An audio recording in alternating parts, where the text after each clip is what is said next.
మంది లోకంలో ఒకప్పుడు నారద మహర్షి నరకలోకానికి వెళితే అప్పుడు యమధర్మరాజు కనిపించాడు. యమధర్మరాజుతో, ఏమయ్యా ఈ లోకమంతా ఎప్పుడు నిండిపోయి ఉంటుందే, కొద్దిగా కూడా ఖాళీ కనిపించదే, ఏమిటి మహానుభావ అని అంటే ఆయన అన్నాడు, అయ్యా వీళ్ళు ఎంత అజ్ఞానులంటే ఈ మానవులు నారాయణేతి మంత్రోస్తి, నారాయణ అని మంత్రం ఉన్నది, వాగస్తి వశవర్తిని, నాలిక ఉంది, దంతములున్నవి, సులభంగా పలికే అవకాశం కూడా ఉంది.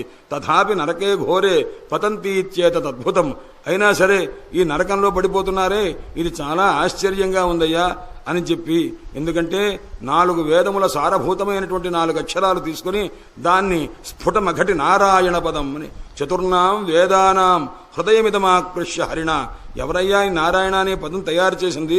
4 వేదముల పదం తయారు చేసింది, సారభూతమైన అక్షరములతో చేసిన పదం శ్రీ మహావిష్ణువు చేశారట.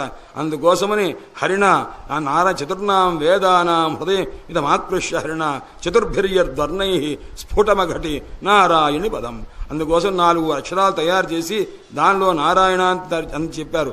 అందుకోసమే యతీశ్వరులు సంప్రదాయంలో ఎవరైనా నమస్కారం చేస్తే నారాయణ శబ్దాన్ని ఉచ్చరించి ఆశీర్వదిస్తుంటారు.